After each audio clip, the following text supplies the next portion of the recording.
اللہ تبارک و تعالی نے اس روئے زمین پر جتنے بھی انبیاء کرام کو بھیجا ان کو کسی نہ کسی ایسے کمالات سے نوازا جن کا عقل انسانی تصور بھی نہیں کر سکتی۔ ہر نبی کو اللہ تبارک و تعالی نے ایسے کمالات اور معجزے عطا فرمائے جن سے اللہ تبارک و تعالی کی شان کبریائی کی جلوہ گری نظر آتی ہے۔ پیارے دوستو، آج کی اس ویڈیو میں اللہ تبارک و تعالی کے ایک ایسے نبی کا ذکر کریں گے جن کے واقعے کو اللہ تبارک و تعالی خود قرآن پاک میں احسن القصص بیان فرماتا ہے۔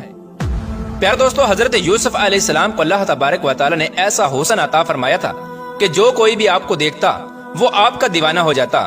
لیکن کیا آپ جانتے ہیں کہ حضرت یوسف علیہ السلام کو جو حسن عطا کیا گیا وہ حسن کس قسم کا تھا، اور حضرت یوسف علیہ السلام ہر وقت اپنے چہرے پر نقاب کیوں لگا کر رکھا کرتے تھے، اور حضرت یوسف علیہ السلام سے عشق کرنے والی مصر کی شہزادی زلیخا کون تھی، اور زلیخا نے ایسا کون سا خواب دیکھا تھا کہ وہ 9 سال کی عمر میں ہی حضرت یوسف علیہ السلام کو بنا دیکھے ان کے عشق میں مبتلا ہو گئیں۔ اور جب زلیخا نے حضرت یوسف علیہ السلام کو گناہ کی طرف مائل کیا تو اللہ تبارک و تعالی نے کس طرح حضرت یوسف علیہ السلام کی حفاظت فرمائی، اور پھر بعد میں حضرت زلیخا اور حضرت یوسف علیہ السلام کی شادی کس طرح ہوئی، اور حضرت یوسف علیہ السلام کے حسن کو دیکھ کر مصر کی بڑی بڑی عورتوں نے اپنی انگلیاں کیوں کاٹ ڈالیں۔ پیارے دوستو، ان تمام تر سوالات کے جوابات قرآن و حدیث کی روشنی میں آج کی اس ویڈیو میں ہم آپ کو بتائیں گے، لہٰذا آپ سے گزارش ہے کہ ہماری اس ویڈیو کو اینڈ تک ضرور دیکھیے گا۔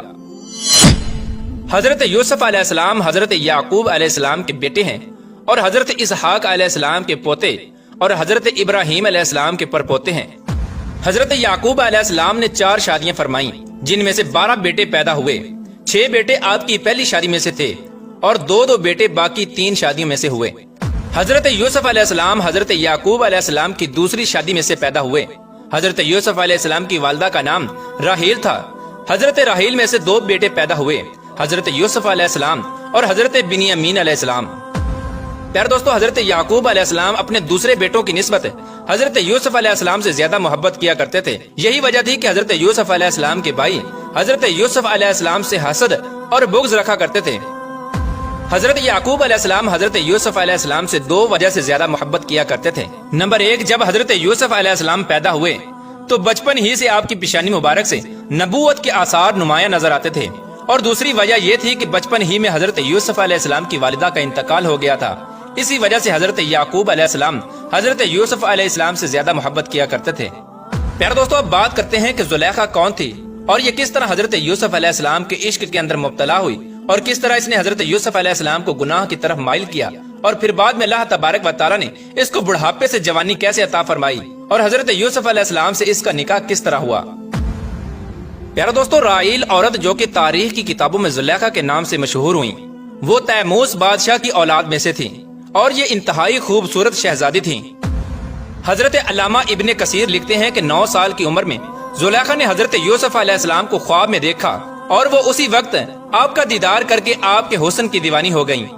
زلیخا نے کئی مرتبہ حضرت یوسف علیہ السلام کو اپنے خواب میں دیکھا۔ جیسے جیسے وہ حضرت یوسف علیہ السلام کو اپنے خواب میں دیکھتی ویسے ویسے ان کا عشق بڑھتا جاتا۔ ایک مرتبہ ایسا ہوا کہ زلیخا نے حضرت یوسف علیہ السلام کو اپنے خواب میں عزیز مصر کے روپ میں دیکھا، اور قدرت الہی سے ایسا ہوا کہ اسی سال زلیخا کے لیے عزیز مصر نے رشتہ بھیجا۔ اس طرح زلیخا نے عزیز مصر کے رشتے کو فوراً قبول کر لیا، کیونکہ زلیخا نے حضرت یوسف علیہ السلام کو عزیز مصر کے روپ میں دیکھا تھا، اور وہ پہلے ہی آپ کے حسن کی دیوانی ہو چکی تھی۔ لیکن وہ رشتہ حقیقت میں اس وقت کے عزیز مصر عطفیر بن رحیب کا تھا۔ چنانچہ اس طرح زلیخا اور عزیز مصر کی شادی ہو گئی۔ شادی کی پہلی رات زلیخا کو پتا چلا کہ یہ وہ لڑکا نہیں جو میرے خواب میں آتا ہے اور جس کے حسن کی میں دیوانی ہوں، بلکہ یہ تو کوئی اور ہے۔ چنانچہ وقت یوں ہی گزرتا گیا، اور ادھر حضرت یوسف علیہ السلام کے بھائیوں نے حضرت یوسف علیہ السلام کو چند سکوں کے عوض حسد اور تکبر کی وجہ سے بیچ ڈالا، اور اس طرح حضرت یوسف علیہ السلام بکتے بکتے مصر کے بازاروں میں آ گئے۔ اس طرح جب حضرت یوسف علیہ السلام مصر کے بازاروں میں تشریف لائے تو پورے مصر میں یہ بات پھیل گئی کہ مصر کے اندر ایک ایسا غلام بکنے کے لیے آیا ہے جس کے حسن و جمال کا کوئی مقابلہ نہیں کر سکتا، جو انتہائی حسین و جمیل ہے۔ اس وقت مصر کے لوگ حضرت یوسف علیہ السلام کے حسن کو دیکھنے کے لیے مصر کے بازار میں جمع ہو گئے، اور ہر کسی کی یہ خواہش تھی کہ وہ حضرت یوسف علیہ السلام کو خرید لے۔ اور ادھر زلیخا کے شوہر عزیز مصر کو جب اس بات کی خبر ملی تو عزیز مصر نے حضرت یوسف علیہ السلام کو ان کے وزن کے برابر سونا دے کر اور ان کے وزن کے برابر مشک اور ریشمی کپڑے دے کر خرید لیا، اور اس طرح عزیز مصر حضرت یوسف علیہ السلام کو خرید کر اپنے گھر لے آیا۔ जैसा कि अल्लाह तबारक व तआला कुरान पाक में इस वाक़े की तरफ इशारा करते हुए इरशाद फरमाता है, और मिस्र वालों में से जिसने हजरत यूसुफ अलैहिस्सलाम को खरीदा था, उसने अपनी बीवी से कहा कि इसे बहुत इज्जत और एहतराम से रखो, मुमकिन है कि ये हमें फायदा पहुंचाए या हम इसे अपना बेटा बना लें। यूं हमने मिस्र की सरजमीन में यूसुफ के कदम जमा दिए। प्यारे दोस्तों, यूं हजरत यूसुफ अलैहिस्सलाम बिकते बिकते अजीजे मिस्र के महल में पहुंच गए और हजरत यूसुफ अलैहिस्सलाम अजीजे मिस्र के महल में सुकून से रहने लगे। हजरत यूसुफ अलैहिस्सलाम चूंकि बचपन ही में हुस्न में बाकमाल थे, लेकिन आपने जब अपनी जवानी की दहलीज में कदम रखा तो आपका हुस्न अपने अरूज पर आ गया और उधर जुलेखा जो कि आपको पहले ही अपने ख्वाब में देख चुकी थी, वो आपको देखते ही आप पर फरेफ्ता हो गयी। जैसा कि अल्लाह तबारक व तआला कुरान पाक में इरशाद फरमाता है, और जिस औरत के घर में था वो उसे फिसलाने लगी और दरवाजे बंद कर लिए और कहने लगी कि लो आओ। तो हजरत यूसुफ अलैहिस्सलाम ने कहा कि अल्लाह की पनाह, तेरा शौहर तो मेरा आका है जिसने मुझे इज्जत दी, मैं ऐसा जुल्म नहीं कर सकता, बेशक जालिम निजात नहीं पाते।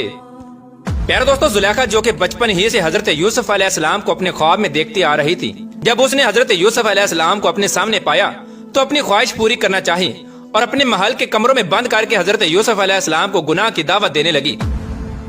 लेकिन हजरत यूसुफ अलैहिस्सलाम ने इरशाद फरमाया कि अल्लाह से डरो, बेशक अल्लाह तबारक व तआला देख रहा है। लेकिन जुलेखा अपनी ख्वाहिश पूरी करने से बाज ना आई। इस तरह हजरत यूसुफ अलैहिस्सलाम को कमरों के अंदर बंद करके जुलेखा ने अपनी ख्वाहिश पूरी करना चाही तो हजरत यूसुफ अलैहिस्सलाम दरवाजे की तरफ भागे और दरवाजे अल्लाह तबारक व तआला के हुक्म से खुलते गए। इस तरह जब हजरत यूसुफ अलैहिस्सलाम भागते भागते महल के आखिरी दरवाजे पर पहुंचे तो जुलेखा ने हजरत यूसुफ अलैहिस्सलाम को पीछे से कमीज से पकड़ लिया, जिसकी वजह से कमीज पीछे से फट गई। हजरत यूसुफ अलैहिस्सलाम ने जब आखिरी दरवाजा खोला तो अपने सामने अजीजे मिस्र को पाया। अजीजे मिस्र ने जब हजरत यूसुफ अलैहिस्सलाम को यूं बंद कमरों से निकलते हुए देखा तो जुलेखा ने शोर मचाया कि यूसुफ मेरे साथ बदकारी करना चाहता है।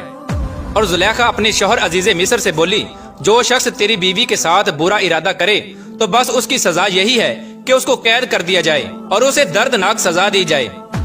जैसा कि अल्लाह तबारक व तआला सूरह यूसुफ की आयत नंबर 25 में इरशाद फरमाता है, हजरत यूसुफ अलैहिस्सलाम बोले, यही मुझे अपनी नफसानी ख्वाहिश पूरा करने पर मजबूर कर रही थी।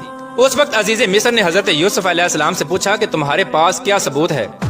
मुफस्सिरीन लिखते हैं कि उस वक्त उस कमरे में हजरत यूसुफ अलैहिस्सलाम और जुलेखा के अलावा एक ऐसा बच्चा मौजूद था जो अभी छोटा था और वो बोल भी नहीं सकता था। उसने हजरत यूसुफ अलैहिस्सलाम की पाक दामनी की गवाही दी।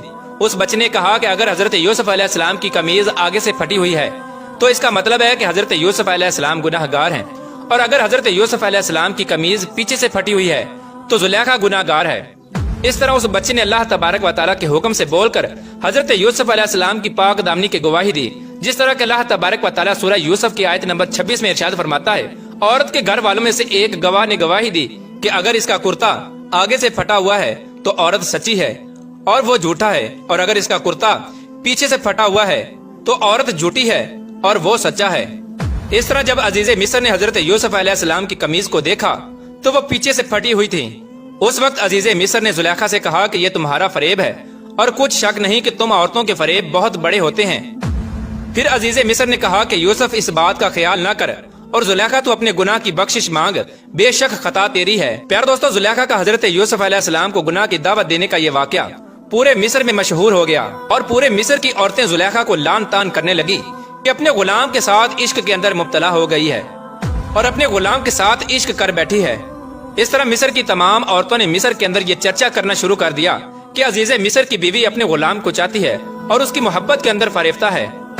हम तो उस औरत को सरी गलती पर देखते हैं। जब जुलेखा ने देखा कि पूरे मिस्र के अंदर मुझ पर लान तान हो रही है और तमाम औरतें मुझे गलत समझ रही हैं, उस वक्त जुलेखा ने तमाम मिस्र की औरतों को हजरत यूसुफ अलैहिस्सलाम का हुस्न दिखाने का इरादा किया ताकि उनको भी पता चल सके कि हजरत यूसुफ अलैहिस्सलाम कितने हसीन हैं और जुलेखा किस वजह से उन पर फरेफ्ता हुई है। एक दिन जुलेखा ने मिस्र के तमाम बड़े बड़े उमरा की औरतों को अपने महल के अंदर दावत दी और मिस्र की उन तमाम औरतों को फल तराशने के लिए पकड़ा दिए और साथ ही जुलेखा ने हजरत यूसुफ अलैहिस्सलाम को उनके सामने से गुजरने का कहा। इधर मिस्र की औरतें छुरियों के साथ फलों को तराश रही हैं और उधर हजरत यूसुफ अलैहिस्सलाम उनके सामने जलवा अफरोज हैं। बस फिर जब उन औरतों ने हजरत यूसुफ अलैहिस्सलाम के हुस्न को देखा तो हजरत यूसुफ अलैहिस्सलाम के हुस्न को देखते ही मदहोश हो गयीं और फलों की बजाय अपनी उंगलियां काट डाली। जब हजरत यूसुफ अलैहिस्सलाम वहाँ से तशरीफ ले गए तो मिस्र की औरतों ने देखा कि उनकी उंगलियां कटी हुई हैं। तो उस वक्त जुलेखा बोली कि यही है वो गुलाम जिसके बारे में तुम मुझ पर लान तान करती थी। और मुझ को बुरा भला कहती थी। जुलेखा ने मिस्र की औरतों से कहा कि मैंने हर तरह से अपना मतलब पूरा करने की कोशिश की, लेकिन इसने अपने आप को रोक लिया और जो कुछ मैं चाहती हूँ, अगर ये मेरी ख्वाहिश पूरी ना करेगा तो जरूर इसको कैद कर दिया जाएगा और ये रुसवा होगा। चुनाचे जुलेखा ने हजरत यूसुफ अलैहिस्सलाम को कैद कराने के लिए ये चाल चली कि वो अपने शौहर के पास गई और उससे कहने लगी कि पूरे मिस्र में मुझ पर लान तान हो रही है और लोग मुझे बुरा भला कह रहे हैं, क्यों ना हो कि हजरत यूसुफ अलैहिस्सलाम पर इस बदकारी की तोहमत लगाकर उसको कैद में डाल दिया जाए। इस तरह मिस्र के लोग ये समझेंगे कि गुलाम का गुनाह है और मेरी इज्जत भी बच जाएगी। चुनाचे इस तरह जुलेखा ने अपने शौहर अजीज मिस्र की बहुत मिन्नत समाजत की तो अजीज मिस्र हजरत यूसुफ अलैहिस्सलाम को कैद करने के लिए राजी हो गया। अजीज मिस्र हजरत यूसुफ अलैहिस्सलाम के पास गया और हजरत यूसुफ अलैहिस्सलाम से कहने लगा कि मेरी बीवी की इज्जत पूरे शहर में दांव पर लग गई है, अब तुम्हें कैद में डालना मेरी मजबूरी है। चुनाचे अजीज मिस्र ने हजरत यूसुफ अलैहिस्सलाम को कैद में डाल दिया। इस तरह हजरत यूसुफ अलैहिस्सलाम ने अपनी जिंदगी के 7 साल बेगुनाह कैद के अंदर गुजार दिए। 7 साल बाद अजीज मिस्र ने एक अजीबो गरीब ख्वाब देखा जिसकी ताबीर हजरत यूसुफ अलैहिस्सलाम ने बयान की। उस ख्वाब की ताबीर बताने के बाद हजरत यूसुफ अलैहिस्सलाम को कैद से रिहाई मिल गई। चुनाचे कुदरत इलाही से ऐसा हुआ कि अजीज मिस्र हजरत यूसुफ अलैहिस्सलाम पर ईमान ले आया और अपनी वफात से पहले ही मिस्र के तमाम तर इख्तियारात हजरत यूसुफ अलैहिस्सलाम के सुपुर्द कर दिए। चुनाचे इस तरह अजीज मिस्र रैयान बिन वलीद ने हजरत यूसुफ अलैहिस्सलाम को ही अजीज मिस्र मुकर्रर कर दिया। चुनाचे अजीज मिस्र की वफात के बाद वक्त यूं ही गुजरता गया और जमाने ने कई अरूजो जवाल देखे और अजीज मिस्र की वफात के बाद जुलेखा तंग दस्त और मोहताज हो चुकी थी। उस पर बुढ़ापा गालिब आ चुका था और उसकी आंखों की बिनाई भी चली गई थी। जुलेखा की इस बेबसी और इस हालत को देखकर किसी ने जुलेखा को ये मशवरा दिया कि आप अपनी बेबसी और अपना मामला हजरत यूसुफ अलैहिस्सलाम की बारगाह में पेश करें, जो कि उस वक्त के बादशाह थे। हो सकता है कि हजरत यूसुफ अलैहिस्सलाम आप पर रहम फरमाएं और आपकी मदद करें और आपको गनी कर दें, क्योंकि आपने भी उनका ख्याल रखा था और उनको इज्जत दी थी। चुनाचे जुलेखा एक ऐसे टीले पर बैठ गयी जहाँ से हजरत यूसुफ अलैहिस्सलाम गुजरा करते थे और वहाँ बैठकर हजरत यूसुफ अलैहिस्सलाम का इंतजार करने लगी। इधर जब हजरत यूसुफ अलैहिस्सलाम अपनी कौम के तकरीबन 1 लाख मुअज़्ज़ज़ लोगों के साथ और वजीरों और मशीरों के साथ निकले तो जुलेखा ने हजरत यूसुफ अलैहिस्सलाम की खुशबू को महसूस कर लिया और आप खड़ी हो गयी और हजरत यूसुफ अलैहिस्सलाम को आवाज दी और कहने लगी कि पाकी है उस जात के लिए जिसने गुनाह के सबब बादशाह को गुलाम और इताअत के सबब गुलाम को बादशाह बना दिया। चूँकि जुलेखा उस वक्त बहुत बूढ़ी हो चुकी थी तो हजरत यूसुफ अलैहिस्सलाम ने पूछा कि आप कौन हैं? तो जुलेखा ने जवाब दिया कि मैं वही हूँ जो आपकी खिदमत किया करती थी और आपके बालों में अपने हाथों से कंघी किया करती थी और आपके रहने की जगह की खुद सफाई किया करती थी। अब मुझे मेरे गुनाह की सजा मिल चुकी है, मेरी कुव्वत खत्म हो गई, मेरा माल जाया हो गया और मेरे आंखों की रोशनी चली गई और मैं लोगों से सवाल करने पर मजबूर हो गई हूँ। जुलेखा की ये बात सुनकर हजरत यूसुफ अलैहिस्सलाम बहुत रोए और जुलेखा से फरमाया, क्या तेरे दिल में मेरी मोहब्बत में से कुछ बाकी है? तो जुलेखा ने अर्ज किया, जी हाँ, उस जात की कसम जिसने हजरत इब्राहिम को खलील बनाया, मुझे आपकी तरफ एक नजर देखना जमीन भर सोना चांदी मिलने से महबूब है। इसके बाद हजरत यूसुफ अलैहिस्सलाम ने अल्लाह तबारक व तआला के हुक्म से जुलेखा की तरफ पैगाम निकाह भेजा कि अगर आप रजामंद हो तो मैं आपसे निकाह करना चाहता हूँ। जब जुलेखा को हजरत यूसुफ अलैहिस्सलाम का ये पैगाम मिला तो जुलेखा ने यूसुफ अलैहिस्सलाम के पैगाम लाने वाले से कहा कि मैं जानती हूँ कि वो मुझसे मजाक कर रहे हैं, क्योंकि मेरी जवानी और हुस्नो जमाल के वक्त उन्होंने मेरी तरफ कोई तवज्जो नहीं दी और अब जब कि मैं बूढ़ी अंधी और फकीर हो चुकी हूँ तो वो मुझे कैसे कबूल करेंगे। बहरहाल अल्लाह तबारक व तआला की रजा के मुताबिक हजरत यूसुफ अलैहिस्सलाम और हजरत जुलेखा का निकाह हो गया और हजरत यूसुफ अलैहिस्सलाम ने अल्लाह तबारक व तआला के हुक्म के मुताबिक अल्लाह तबारक व तआला के इसमें आजम का वसीला पेश करते हुए अल्लाह तबारक व तआला की बारगाह में दुआ की तो अल्लाह तबारक व तआला ने हजरत यूसुफ अलैहिस्सलाम की दुआ के सदके हजरत जुलेखा रहमतुल्लाहि तआला अलैहा का हुस्नो जमाल, बसारत और जवानी लुटा दी। जब हजरत जुलेखा का हजरत यूसुफ अलैहिस्सलाम से निकाह हुआ तो उस वक्त आप बाकरा थी और आपके बतने अतहर से 2 बच्चे पैदा हुए। प्यारे दोस्तों, इस तरह अल्लाह तबारक व तआला ने हजरत यूसुफ अलैहिस्सलाम को मिस्र के गुलाम से मिस्र का बादशाह बना दिया। बेशक अल्लाह तबारक व तआला हर चीज पर कादिर है। अल्लाह तबारक व तआला से दुआ है कि अल्लाह तबारक व तआला अपने प्यारे हबीब हजरत मोहम्मद मुस्तफ़ा सल्लल्लाहु तआला अलैहि वसल्लम की मोहब्बत के अंदर जिंदगी गुजारने की तौफीक अता फरमाए और उनकी मोहब्बत के अंदर जीना मरना नसीब